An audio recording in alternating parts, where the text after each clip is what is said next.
What's up YouTube, Dan here and welcome to another episode of my AC Milan career mode series.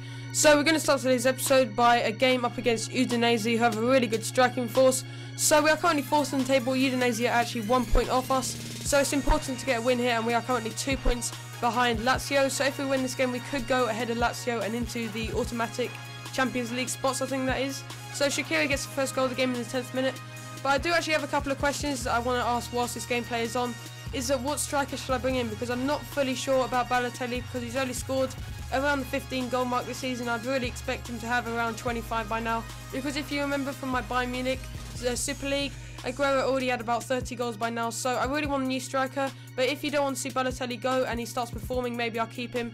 But I have a couple of suggestions you can add to them. So I was thinking Falcao from Atletico Madrid, also Cavani maybe from Napoli, because as you see in the next episode we are going to play Napoli and he was absolutely fantastic, but I'm not going to ruin it anymore. So I was also thinking Ibrahimovic. I know he doesn't have much left in him, but he'll be good enough for maybe two or three seasons maybe, because he is quite old. He's in the 30s at least, but he's still got 5-star skill, his 5-star weak foot, really quite good pace for he's really big, so that's what's good about him. He's really good in height and he's really pacey. So I was thinking Ibrahimovic, maybe even Marco Reus maybe, and he can play just behind El Shaarawy at striker. So if you have any ideas for strikers, just leave them in the comment section, because I could also bring in some young players, but I don't want to bring in someone that's over 84 maybe, because I'm lacking a bit of experience and it's really showing. I think the midfield is good enough for now. I've brought in a lot of good players, the likes of Pogba and Verratti. So I'm also thinking of strengthening up my defence, because at the moment I do have Varane, I do have Zapata, but they are both on loan and they will both go to their clubs at the end of the season. So got to think about replacing them, and the players I have in mind are Ogbonna from Torino and Hummels from Borussia Dortmund. So they're my two favourite defenders on the game. So I'd definitely like to bring them into the team. So in that game, Ter Stegen got man of the match. So moving on into our next game is against Parma, and their key player is Biarbiani, because he is like the Serie A version of Theo Walcott. So we are currently third in the table, 4 points off Inter Milan, and that is our next game after this game. So if we win this game and we win against Inter, we might go top. It depends on how Inter Milan do. Not top, but second, I meant. So we start the game as the better team, and Boateng on the ball here and doing some nice skill and getting into a good position and smashing it past the goalkeeper to make it 1-0 in the 25th minute. So he's really impressed me in the last couple of games, and you're going to see over the next couple of episodes that he grows quite quickly. So moving on a bit further now, Niang on the ball with a nice stop and turn and some nice skill there, and smashing it again in a similar position to Boateng's goal, and another fantastic goal to make it 2-0 in the 45th minute.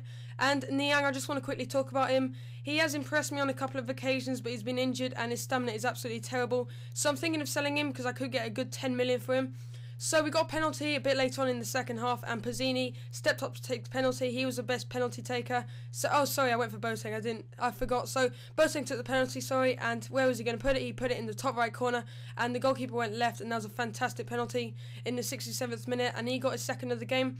So Palmer came back, and that was really unlucky there from the header, really powerful header, and De Sigli, I think that's how you say it, our left back, got caught under pressure there. So we tried to get another goal here. Pizzini with a fantastic shot in the 75th minute with his left foot and getting underneath the keeper to make it 3-0. So another great goal there from Pizzini. And again, he's impressed me on a couple of occasions, but he's like our second striker. But what a save that was from Ter Stegen, but he could do nothing about the rebound, and they made it 3-1. So that was quite 4-1, sorry. So Pizzini, Boateng, Niang and Boateng scoring the goals. So 2 goals from Boateng, and he got man of the match. So into our game up against Inter Milan, and I really enjoyed playing out this match. They do play a 4-3-3, but they do have a right mid and a left mid at the left back and right back position, so they like to get forward.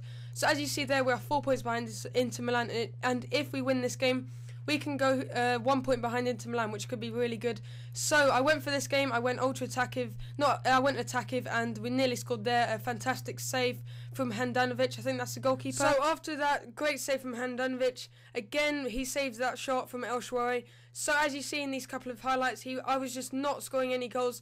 Balotelli with the shot there, again saved. So we came straight back again, El Shaarawy not giving up, and some nice skill past Cambiasso, and then he had the shot, and it was saved again. So I've got a question for you, and you can reply in the comment section. Do you like to see the extended highlights, or do you just like to see the goals? Because I like to show the extended highlights so you get more of a picture of what the game was like.